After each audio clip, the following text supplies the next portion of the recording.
y malas noticias, ¿no? Cómo terminamos finalmente con el sueño de ir al Mundial. Bueno, esto todavía se está definiendo en los últimos segundos. Pero de lo que vamos a hablar el día de hoy es de la presidenta Dina Boluarte. Nos sorprendió a más de uno. Allí la tenemos en estas imágenes en las que aparece el día de hoy anunciando, ¿no?, convocando a las próximas elecciones que van a ser el 12 de abril del 2026. Surgió la polémica en el sentido de que si estaba o no adelantando o adelantándose al plazo. No tenemos precedente de presidentes que hayan adelantado, ¿no?, con más de una semana o 2 semanas las próximas elecciones. Normalmente es casi o era casi al límite. Ahí la tienen el día de hoy. Apareció la presidenta Dina Boluarte con Roberto Burneo, el presidente del Jurado Nacional de Elecciones, con Carmen Velarde, la titular de RENIEC, y también con Piero Corvetto, dando muestras, ¿no?, de una voluntad democrática de cerrar su mandato y hacerlo con las cartas sobre la mesa para ceder el cargo, cuando culmine su mandato, al próximo presidente de la República. Sorprendió, y decía yo, porque, claro, la lectura, vamos a estar en adelante con algunos expertos en el tema electoral, la lectura o la primera lectura que se hace es, en una situación de crisis, pues es un buen momento para darle aire al gobierno, trasladar la agenda a los partidos políticos, trasladar la agenda a los congresistas, porque ya empiezan a preocuparse un poco más y meterse de lleno en sus agrupaciones políticas con miras a las próximas elecciones. Hay cuestiones que cambia esta convocatoria, muy pocas, la verdad, pero sí hay algunas limitaciones, sobre todo para los congresistas, en referencia a la publicidad estatal, en referencia a la modificación de algunas leyes, sobre todo las electorales. Todavía hay cierto plazo. Lo que sí genera mucha preocupación, y esto se ha evidenciado inclusive en algunas encuestas, como la última de Datum, es esta cantidad, ¿no?, exorbitante de partidos políticos.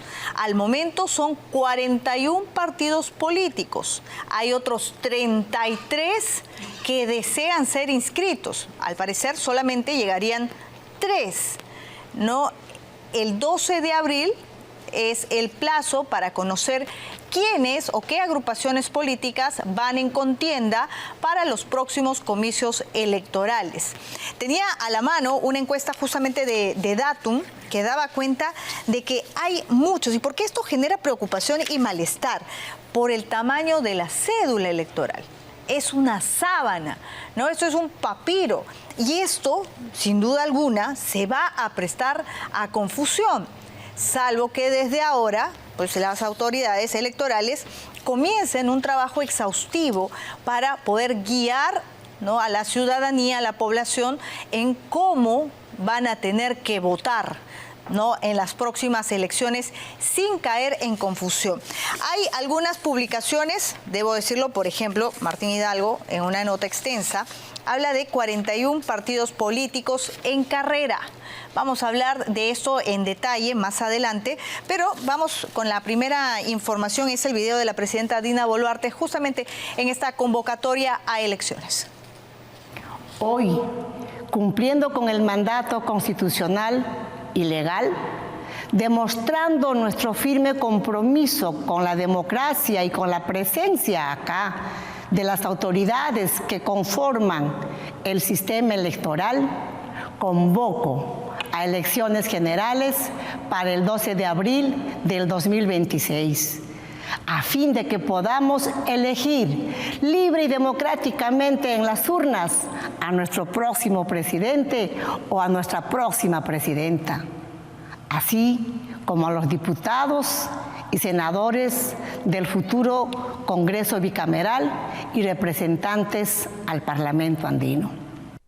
Bueno, tenemos el libro. Ayer estábamos justamente hablando sobre el nuevo titular del Interior, José Díaz Zulueta, es general en retiro, que ahora asumió la cartera del Interior, ¿no? En un momento crucial en donde estamos con cifras alarmantes de inseguridad, pero donde se esperaba, como dijo la presidenta Dina Boluarte, a un valiente, ¿no? A una persona que más o menos tenga el lineamiento de un plan de seguridad para llevar las riendas en lo que queda al menos de este gobierno y hacer un plan a largo plazo o mediano plazo que nos pueda proteger, nos pueda devolver la tranquilidad a todos los peruanos. Pero bueno, las credenciales con las que inicia Julio Díaz Zulueta no vienen a ser las mejores en el entendido de que es muy cercano a un sector de la izquierda y más precisamente a Gustavo Gorriti. Miren ustedes. Este es el libro y hemos encontrado parte del texto, ¿no?, de este libro que fue publicado por IDL, ¿no? Pero vamos antes con lo que ha dicho Gustavo Gorriti, porque en ambos, ¿no?, hay menciones a Gustavo Gorriti, a Gino Costa, la izquierda, ¿no?, y este pasado que arrastra Julio Díaz Zulueta que ha quedado plasmado en estos textos. Gustavo Gorriti, ¿no?, y la fuente es de IDL, ¿no?, lo muestra de esta manera. Dice, en el Perú hay casos notables de éxito en la aplicación de estos principios, una narrativa, dice él, ¿no?, apasionante, de uno de los más notables se desarrolla en el libro Relatos de éxito de un comisario del comandante Julio Díaz Zulueta, y esto es de IDL en el año 2009. Y hay otra parte justamente en la que Gustavo Gorriti, en este texto del año 2012, ¿no?, para seguir con la lucha contra el delito, es el texto que le dedica, y él comienza a hablar de qué cosas funcionan en seguridad, qué cosas no funcionan. Lo cierto es que comienza Gustavo Gorriti a dar unas directrices cual si fuera experto en seguridad ciudadana, y hasta donde sabemos no lo es. O de repente pues tiene estas aspiraciones frustradas de ministro del Interior. Lo cierto es que todo esto lo plasma en esta columna que se publica el 2 de agosto del año 2012, elogiando al nuevo titular del Interior. ¿Qué tan cercanos son ahora o no? ¿Qué fue lo que escribió Julio Díaz Zulueta? 150 páginas en este texto, ¿no?, de relatos de éxito de un comisario. Y el contenido en estas 150 páginas pues muestra una cercanía, admiración, ¿no?, por algunos rostros, ¿no?, conocidos, emblemáticos de la izquierda, que ahora están no solamente cuestionados, sino también procesados. Por ejemplo, ahí tenemos un extracto, dice, hay personas, dice, cuyo aporte directo o indirecto a la formulación de este libro, se refiere al que escribe Díaz Zulueta, no puedo dejar de mencionar, entre ellas el doctor Gino Costa Santolaya, ex ministro del Interior, ¿no? Le agradece, lo conoce, ¿no? Hay más. Tenemos esta otra parte, dice, el doctor Gino Costa ya no estaba en la cartera del Interior, pero mantenía el contacto con nosotros. ¿Qué tanto es la pregunta hasta ahora, ¿no?, cuando él vuelve al Ministerio del Interior? ¿Qué tantas influencias tiene Gino Costa, ¿no?, en el Ministerio del Interior? Y miren este otro, ¿ah? Vamos con el siguiente. Observé que todos los asistentes aplaudieron. Entre ellos estaban el doctor Gino Costa, la licenciada Susana Villarán y otras personalidades, dice. La verdad es que este gesto me llenó de orgullo. No quería nada más. Mostrando una admiración a Susana Villarán. Recuerdo las palabras que me dijo el doctor Costa en esa ocasión. Bien, comisario Julio, cuando ganó el concurso el 2002, le dije que no se sobrara. Y así lo hizo. Siguió trabajando con mucha modestia. Susana Villarán, Gino Costa, Ministerio del Interior. No solamente era la fotografía, hoy día nos hemos dado el trabajo de, ¿no?, un poco introducirnos en los pensamientos del nuevo ministro del Interior. Y resulta que no solamente es la foto que se toma, sino que les agradece, les muestra admiración, ¿no? Y bueno, hay una explicación a todo esto.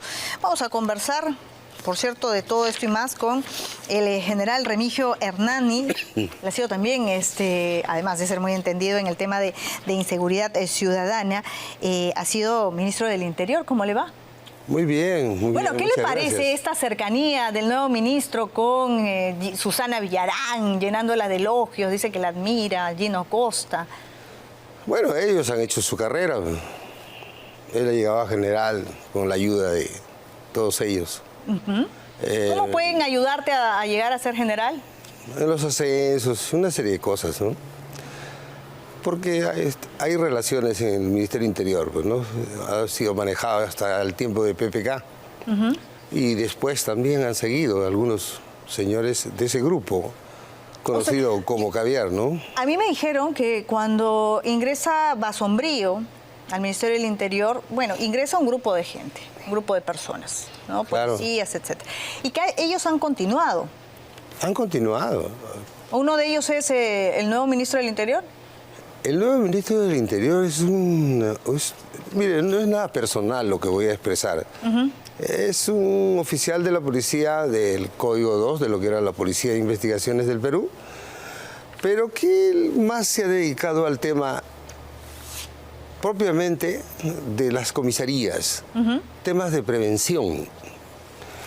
Y no ha profundizado, no ha trabajado en el tema de lo que es investigación criminal y evidentemente no conoce lo que es la inteligencia operativa. Y si usted quiere que yo redondee la idea de dar un concepto del perfil de él desde mi punto de vista, nada personal, solamente la realidad, ¿lo puedo hacer? Mire, en este momento el Perú vive una crisis de inseguridad muy aguda, sumamente aguda y que tiende a agravarse aún más. Y se trata de delitos contra la vida, contra el sicariato, delitos contra la libertad, donde está la trata de personas, los secuestros, delitos contra el patrimonio, las extorsiones, el gota a gota, la trata de personas, todos ellos con un denominador muy fuerte, y nuevo para la delincuencia en el Perú. Una violencia extrema que no se veía, antes. En eso sí estamos completamente de acuerdo. Lo han traído los venezolanos y colombianos. Estos delincuentes. Entonces, ¿el tratamiento para ese tipo de agresividad, de delitos, merece una atención o un perfil diferente al que tiene el nuevo ministro? Definitivamente. Eso no tiene nada que ver con lo que hizo el señor Santibáñez, donde él es parte, porque es la continuación de Santibáñez, con el amanecer seguro, mediodía seguro, anochecer seguro, lo que quieran seguro, no tiene absolutamente nada que ver con lo que es investigación criminal y con lo que es la inteligencia operativa. Y a este tipo de delincuentes no se le captura con amanecer seguro, se le captura única y exclusivamente con investigación criminal y con las estrategias de la inteligencia operativa, etc. Y para eso necesitamos un ministro que tenga esa expertise, que conozca eso y que tenga ascendiente sobre el personal policial. Y lamentablemente, no es nada personal, reitero. Sí, claro, no, acá de lo que se trata es el bien común. No lo tiene. ¿No? Esas virtudes no las tiene el actual ministro. Y entonces esto va a tender a agravarse cada vez más. Ahora, si es un perfil que no se ajusta, pero él ha venido siendo viceministro de Orden Público. ¿Qué hace un viceministro de Orden Público? Es una comparsa simplemente, ¿no? De labor burocrática, una que otra, pero no tiene... Quien decide es el ministro y hace las cosas. Pero no es el que prácticamente asesora al ministro del Interior y sobre todo elabora los planes de seguridad. ¿Pero qué va a asesorar él? Si no sabe el tema. Para asesorar hay que saber. Acá el ministro, al tener esa expertise, habla con el comandante general de la policía y con él conversa sobre el tema, porque el que va a ejecutar los planes, las estrategias, es el comandante general de la Policía Nacional. Y el segundo comandante, que viene a ser, en este caso, el general Arriola, que es entendido en el tema de investigación criminal e inteligencia operativa. Ese es un buen buen ejemplo de Ahora, policía. pero tenemos una buena policía. O Por sea, supuesto. yo sí sé, por versión también de muchos especialistas, que se elogia a la policía de Perú como quizás una de las mejores en investigación en Latinoamérica, ¿no? Eso es indiscutible, ¿no? A nivel de Latinoamérica, la policía de investigaciones es, si no la mejor, una de las mejores. Pero Sí. usted menciona que para la criminalidad y los índices que tenemos en estos momentos se necesita otro tratamiento, otro plan. ¿Cómo qué? Claro, incrementar ese personal y hacer las operaciones como corresponde, tener el apoyo total. Mire, si usted quiere cambiar toda esta situación, usted necesita una decisión política firme de la Presidenta de la República de querer cambiar este tema. Para eso tiene que poner un ministro que sepa lo que es inteligencia operativa, lo que es investigación criminal. Y un comandante general que esté a la altura, no como el actual comandante general que tenemos en este momento, que a mí se me caería la cara de vergüenza. Él debería renunciar porque parte del fracaso del señor Santibáñez es el comandante general. Fracasó Santibáñez y el comandante general debería pedir su renuncia por dignidad y no criticar a los que opinamos con justa razón, como lo estoy haciendo en este momento. Y no estoy mintiendo ni inventando cosas, estoy diciendo realidades. Pero la responsabilidad de la situación en la que estamos, digamos que no es única o no recae únicamente en el Ministerio del Interior, ¿correcto? ¿Qué pasa? Que nosotros, por ejemplo, no se necesita tener tanta estadística. Cuando uno cubre un caso policial, los mismos policías se sorprenden de capturar y recapturar a los mismos delincuentes. A eso iba. El Ministerio Público también tiene una responsabilidad. Ese es otro tema, ¿no? A eso iba. Tiene que haber pues leyes clarísimas y el apoyo masivo a la Policía Nacional. No puede ser posible que a usted le extorsionen y usted denuncie en la DIRINCRI esa extorsión y para que ubiquen a ese teléfono de donde llamaron, pasan un mes, 2 meses, porque va de la policía al fiscal, del fiscal al juez, y el juez a la compañía telefónica, y después regresa por el mismo camino y demora 1 mes, 2 meses. Usted nunca más va a denunciar a la policía, porque Claro, no le van a resolver el problema.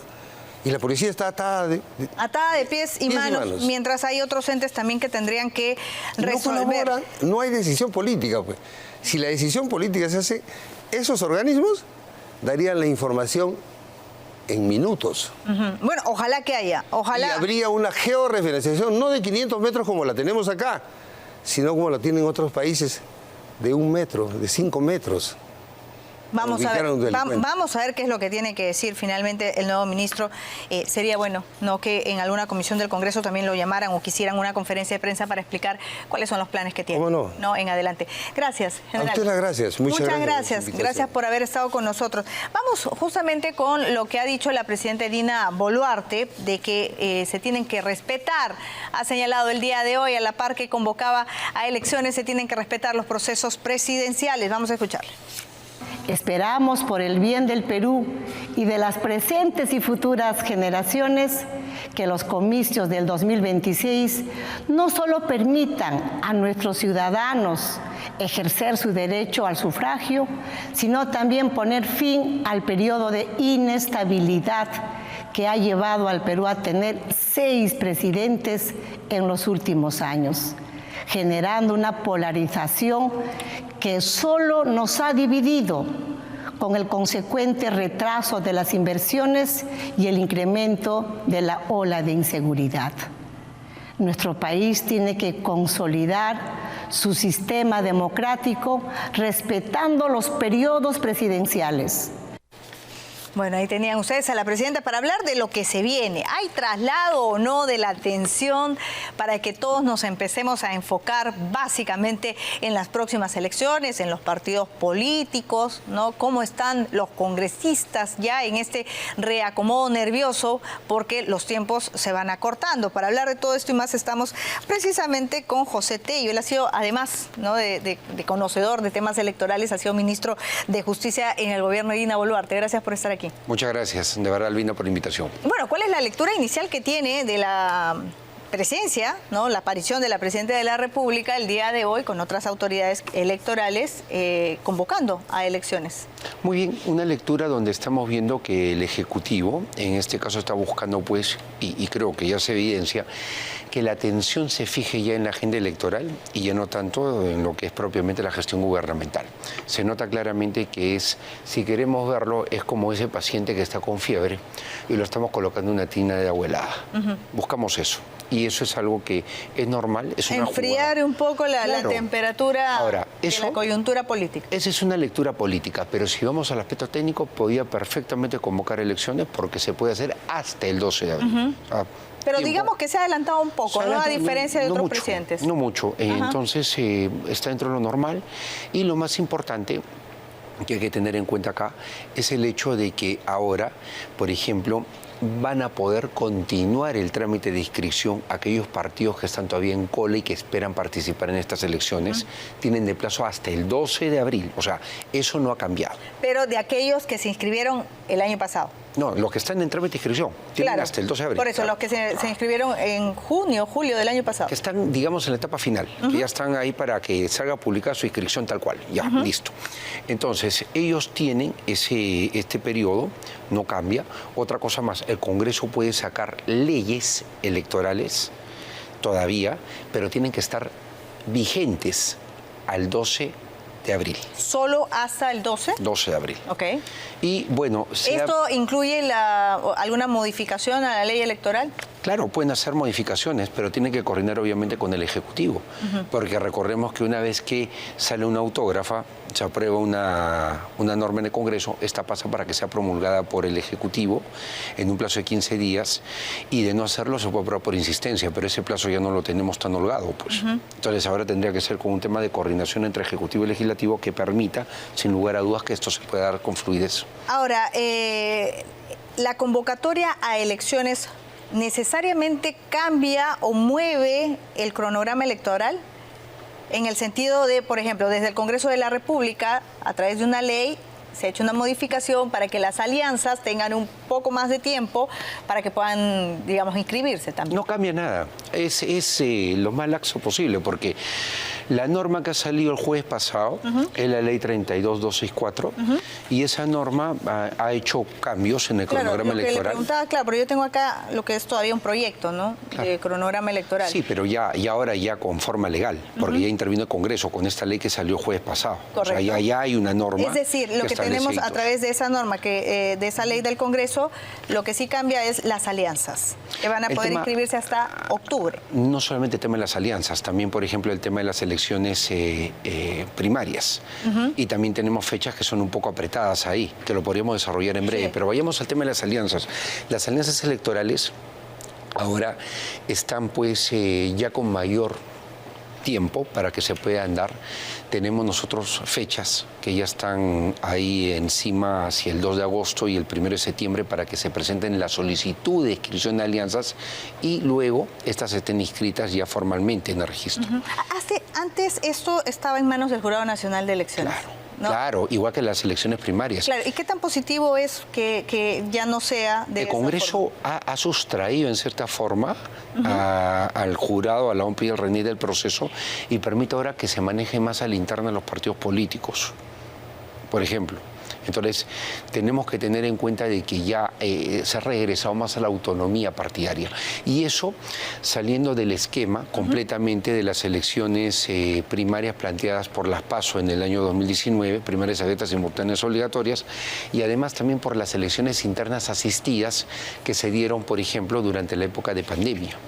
Hay que hacer un poco de memoria, sesiones de 2021 y 2022, que también tuvieron las 3 modalidades de votación, ¿no? O sea, de elección en este caso de los precandidatos para que sean candidatos, y estas 3 hay que recorrerlo siempre, era afiliados, no afiliados, 1, solo afiliados, 2, y por delegados la 3ª. Entonces, lo que tenemos o lo que se viene, ¿no? Luego de esta convocatoria a elecciones es 12 de abril para saber quiénes van o no van en carrera.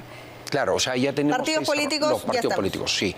Pero para alianzas hay que esperarnos hasta agosto y septiembre. Agosto y septiembre. Sí, para saber Son cuántos salen. 41 partidos políticos en estos momentos. Se habla de que 3 ¿no? entrarían en carrera, con lo cual estamos hablando de 44 partidos políticos.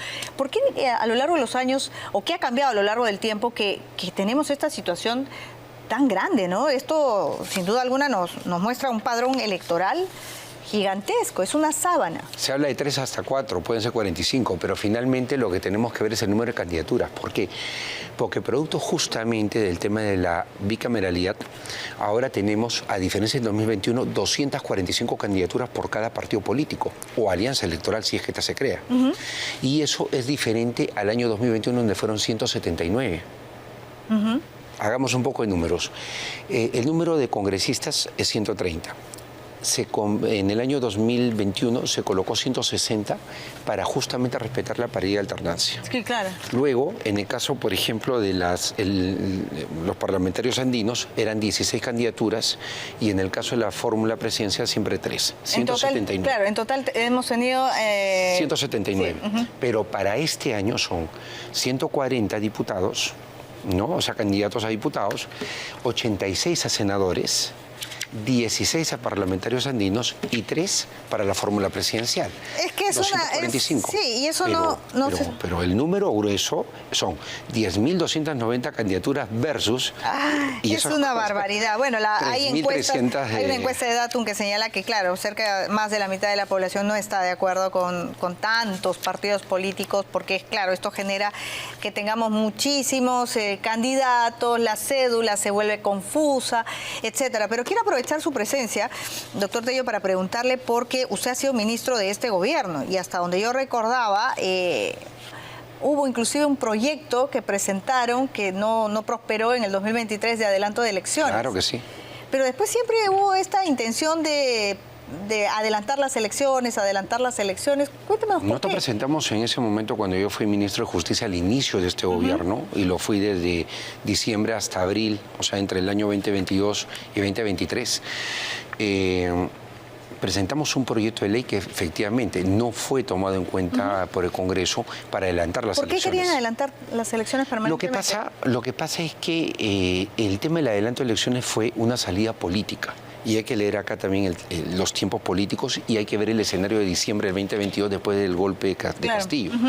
El golpista Castillo, que ahora está en prisión, dicho sea de paso, bien preso, discúlpeme que es una opinión personal, él nos dejó una situación muy precaria y consideramos nosotros en aquel momento que el adelanto de elecciones era una salida, pero consensuada, porque un adelanto de elecciones es consensuado con el legislativo.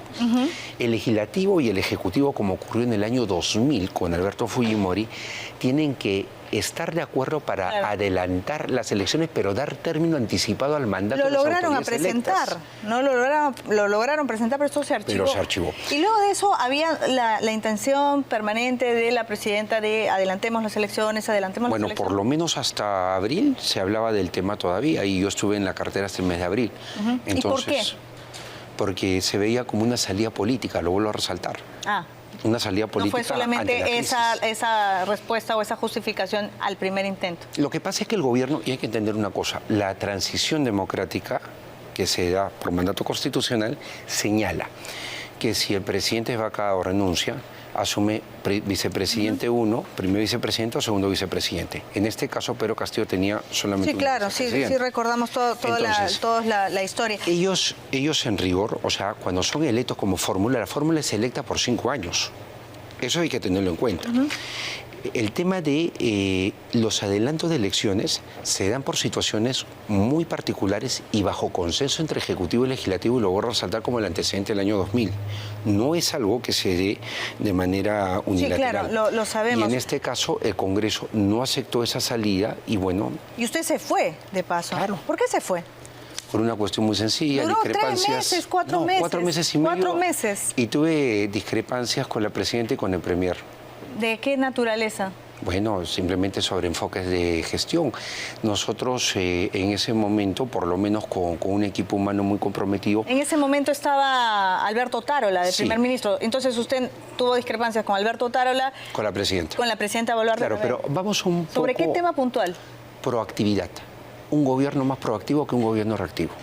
O sea, y eso es lo que, por ejemplo, lo hemos visto como una constante en este y en otros gobiernos, ser reactivos. O sea, mejor dicho, responder al día a día, pero no tener claramente establecido lo que son políticas a largo plazo. ¿No eran proactivos? No. Denos un ejemplo. En el tema de la justicia, por ejemplo, el tema de la homologación, por ejemplo, de los ingresos del personal administrativo, el tema también de terminar con la provisionalidad. Habían cosas que desde el No sector... estaba dentro de las prioridades. Te pongo un la ejemplo, agenda. aterrizándolo al día de hoy.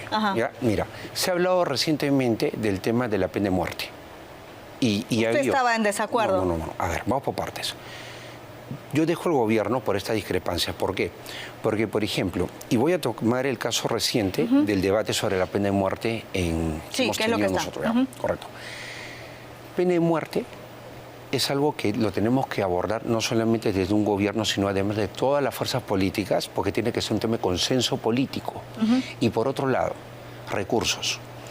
¿Cuánto de recursos se le asigna por judicial al Ministerio Público? Están en capacidad de cerrar brechas como para tener, digamos, jueces de carrera, no de esos nombrados de manera temporal. Igual, fiscales de carrera, no de los fiscales provisionales. No, tenemos un 53% de fiscales provisionales, un 57% Entonces, usted... de jueces provisionales. Y para cerrar la idea, ¿qué recursos puedes asignar, por ejemplo, si es que quieres hablar de pena de muerte, con un sistema de justicia que tiene problemas de recursos y que tiene brechas enormes? O sea, es imposible poder pensar en pena de muerte si no tenemos, por ejemplo, laboratorios para poder hacer pruebas, peritajes. Es increíble, por ejemplo, que en Lima se requieran 959 peritos, cuando en realidad tenemos 252. ¿Por qué lo propone?